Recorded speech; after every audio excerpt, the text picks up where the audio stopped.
What's going on, guys? Tonight I want to do a subscriber request for you guys, and I want to take a look at a deck that I did in the past, and it's actually one of my curator decks. So let's real quick go check it out. I know you guys, some of you guys who follow me know that in the past I've gotten a few decks on this curated deck list channel here. The top deck actually right there is my deck, but let's scroll down. I'm gonna show you the deck I'm referring to that I made.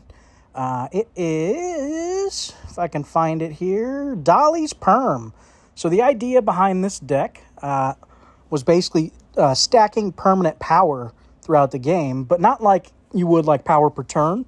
More so with abilities like Dolly, where when you draw this card, your cards in hand gain 8 permanent power, and then another 8 later in the game. So essentially giving cards permanent power buffs throughout the game so that when you get to the late game, they're massive. So that was the original idea of this deck here. So I basically did a revamped spin, so it's completely different than this deck here, but with a lot of the new cards that have come out since I did this deck. Since I did this deck probably a good 6 months ago now. It's been quite a minute. But we have another deck very similar that's utilizing some of these cards that are in this deck, like Rat King and etc. So let's go take a look at that deck, and you can see basically what I mean. And here it is. We've got Dolly Perm 2.0. So you guys know I love Haru Specs. I've been loving this card lately. I don't know why.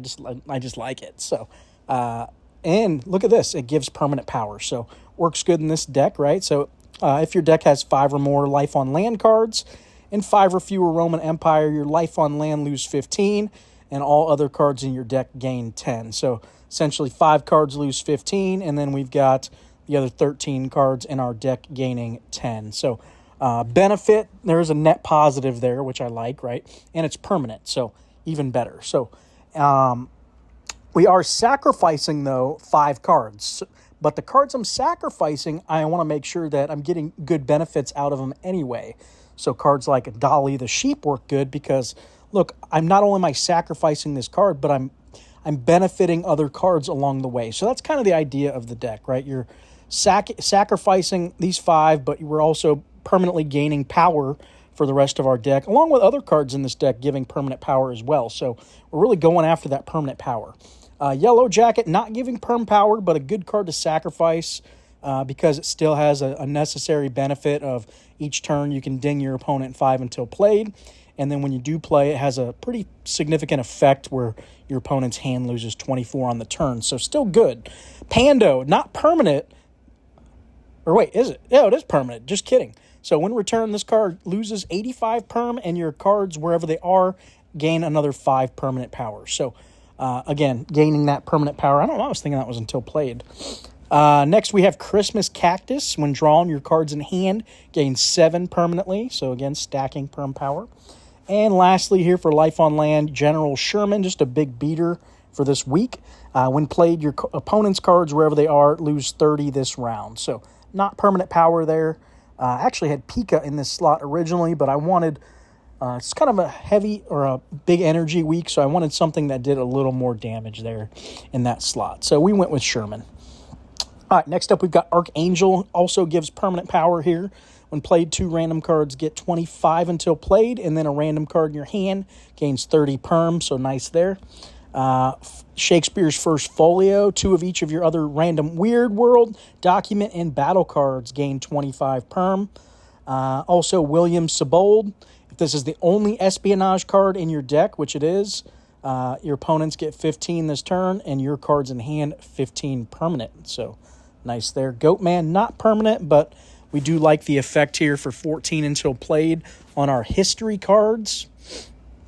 Night Attack, not permanent, but we are taking advantage of Folio with it. And it kind of goes for the late game to get us that little extra oomph to kind of catch back up. This deck tends to lose a little early games, but really makes a big comeback late. So that's what we're shooting for with Night Attack. When drawn, if it's after round 1, your cards, wherever they are, gain 23 this round. Roanoke Colony, again, just a good card for Shakespeare. It's going to get permanent power and has a good ability on its own. Either your opponent gets minus 10 until played on all his cards, or you get +10 until played on all your cards. Charles Dickens, more permanent power here into the late game. If it's after round 3, your cards in hand gain 35 perm. Rat King's giving us that 13 perm on cards in our hand. El Dorado, I just wanted a little bit of extra energy here. I had a different card in place originally, but I thought I needed just a little bit extra oomph to really, in the beginning especially, to make sure we're getting those 3 cards down early. Because turn 1, turn 2 can be quite painful, only playing 2 cards sometimes until El Dorado hits. We've got Cartwheel Galaxy as one of our big cards here going into the late game. I kind of think of it as permanent power, even though it's not. Really, as you're losing those early rounds, this card's naturally getting permanent power as it's getting an extra 100 every time you lose a round. So pretty strong there. And then finally, Dragon King and Rabbit's Foot. At the start of each turn, your cards in hand, 3 perm. And then Rabbit's Foot loses 12 perm, and then a random card in your hand gains 12 perm. So, again, pushing that permanent power with both those cards, just stacking it up in this deck. So, let's take her for a spin. She's been doing pretty good so far, so let's see if we can keep the momentum alive here. But, yeah, I really liked that original Dolly's Perm deck I did way back in the day. I thought it was a really neat idea, and I can't believe you never really see it either. Like, it kind of makes sense that, hey, let's stack all these cards and do all this permanent power, but you really don't see it hardly ever. It's kind of surprising. Because it is kind of fun. It's fun to do. All right, so here's like one of them early turns like I'm talking about. We get the El Dorado, but you can see we have a fistful of expensive cards here, so not really able to play 3 just yet. So we can struggle early. But again, this is late game, so I'm not too concerned. Unless, obviously, our opponent just steamrolls the first 3 rounds. Then I guess there's a little concern, but we'll see what happens. All right, do we need to get Night Attack down in that slot 1 so it's cycling right? So let's do that. I need to hold Cartwheel. So I think we play Rabbit's Foot here, just because I want to get this down next round in slot 3. Gets it cycling right where I want it.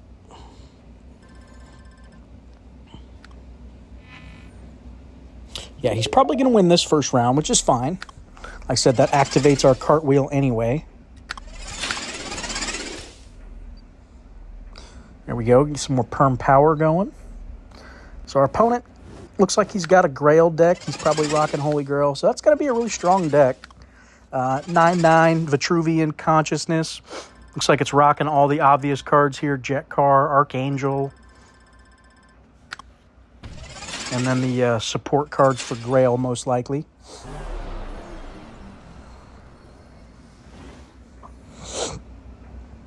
So no surprise. So it is going to be a tough one. I think we have a chance, but I'm not counting any chickens yet until we see. Especially since he's got the early lead.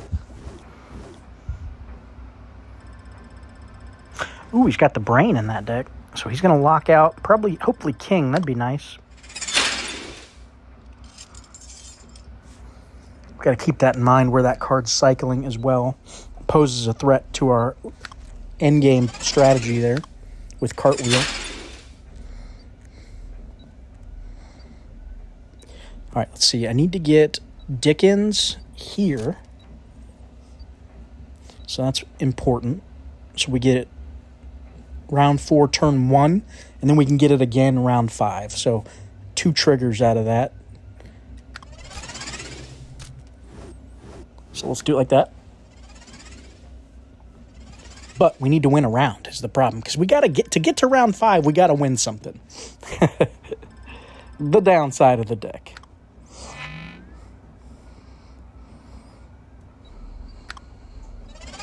Opponent's deck bringing the heat on us.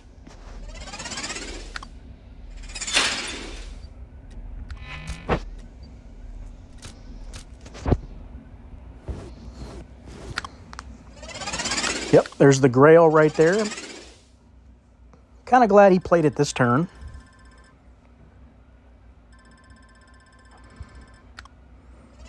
But that definitely is scary. I hate losing the first two because now you got to win them all.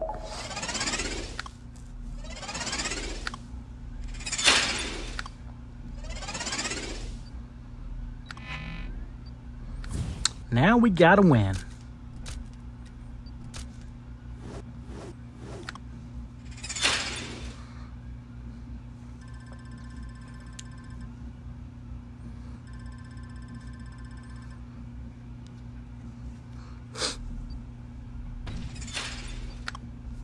All right, you see these cards are starting to get a little bit bigger now as the game progresses. Looking decent here. I think I'm going to switch to holding Rabbit's Foot instead of Yellow Jacket. You can go either way there, honestly, but I kind of like Rabbit. Dinging or buffing things plus 12 can be pretty significant.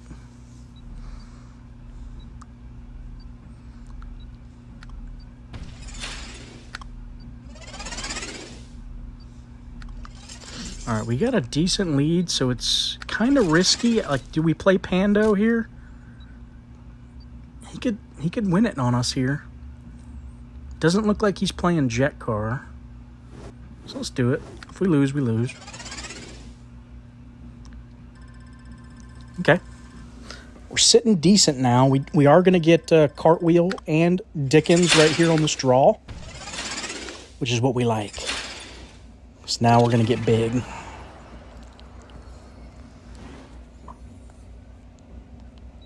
So we have a chance. A great one? I don't know. Probably not. Like I said, Holy Grail makes it tough just because it's naturally coming down with over 300 power. So trying to overcome that is quite painful. But maybe we do it. Ooh, good first turn. I really didn't think he'd be dropping that kind of power down. Existentialism. That card is busted. If they need to rework a card, that's the card they need to rework. The card's super good. Super good.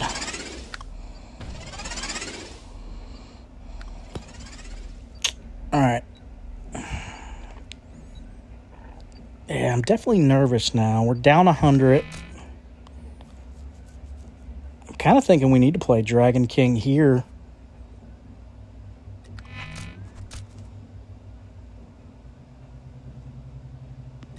Try to win this.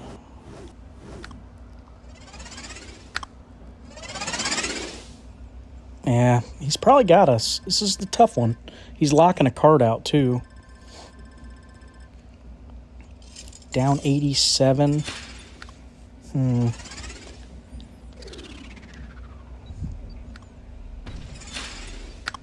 Ooh, not our best draw either. That's kind of where our deck died. With those, we just drew all our dead cards, basically. All right, well. If we lose it, we lose it. Yeah, I think he's got us here. 335, not going to be enough. Yeah, I thought he had the Grail coming down, too. So, dang, we needed to get to round 5 there to have a chance. All right, well, let's try one more, see if we can get the W. I knew that was going to be a tough one, though. Vitruvian Consciousness decks, pretty much top meta right now. All right, let's do one more.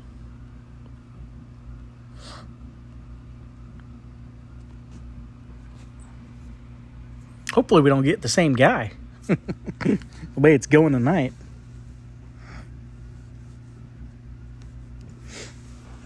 Oh, let's see what we get. Dang. I've been winning all night with this deck, too. Of course, the one time I go to hit the film button. I swear, every time. Ridiculous. Oh, it looks like another one, too. I'm just going to hit these decks all night. All right, we need to go Eldo. And what do we do? What do we do? What do we do? Let's do Archangel.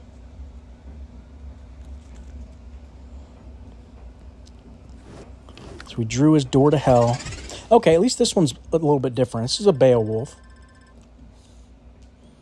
So it's not the same deck we just faced.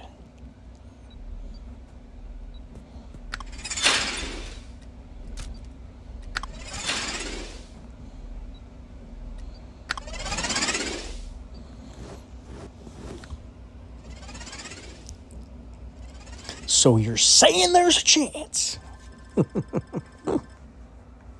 Come on, you guys know that reference.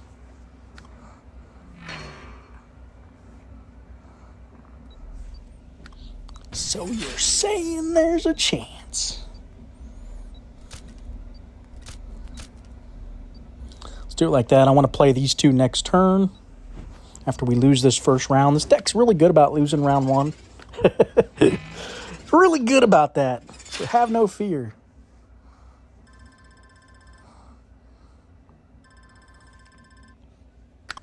But I have lost the first two and swept the final three with this deck on several occasions already, so I know it can do it.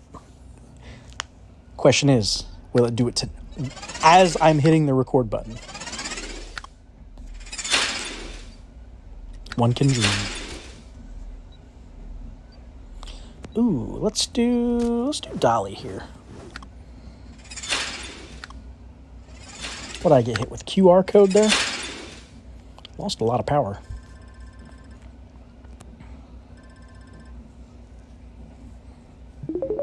Nasty little QR code. All right, we got our Dickens perfect timing again. But can we capitalize?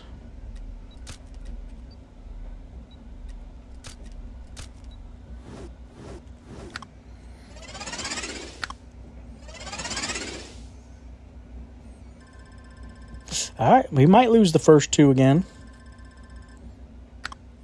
I really like to win two if I can, but man, sometimes we just ain't lucky.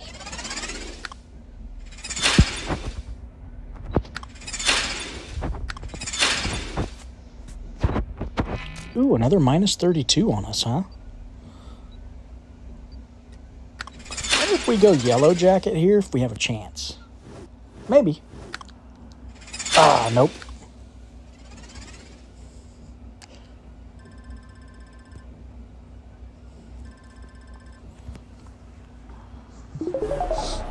All right, well, we're hoping for a sweep now.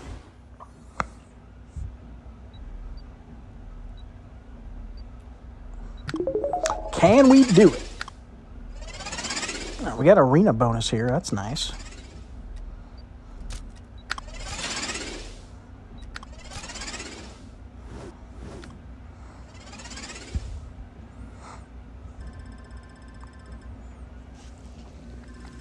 All right, looks kind of like we kicked it into overdrive now.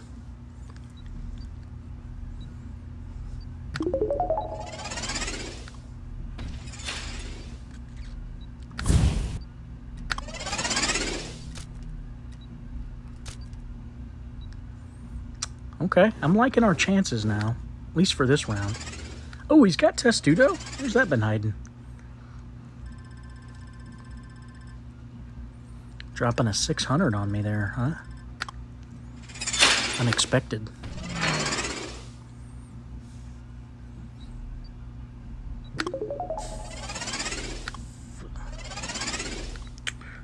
Ooh, another terrible draw at the worst time. He's got Testudo active, so I almost think I need to play Dragon King here. I really don't want to, but with the draw we just had, yikes. Hate playing General Sherman turn 3. That's like complete brutal. Is he not playing it?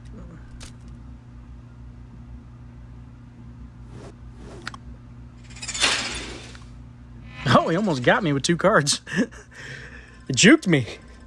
Did he get me? Okay, no. Ooh. I was like, wait a sec. That would have been so funny. Last second threw all his cards down. Oh, man. He about got me there.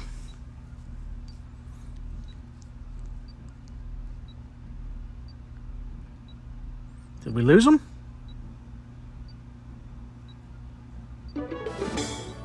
Oh, we lost him. Man, I was totally coming back, too. Ah. All right, guys. Well, hopefully you enjoyed the deck. Like I said, it's a fun one to play. I know it was unfortunate we lost that first one, but that was definitely a good deck we faced there. So when you're playing top meta decks, it's tough to come in with fringe decks and win sometimes. So we can only do our best, right? And hope to give you guys some good ideas at least. Hopefully we can start seeing some cool off-meta decks hitting the game more frequently. But as always, guys, appreciate you watching, and have a good night.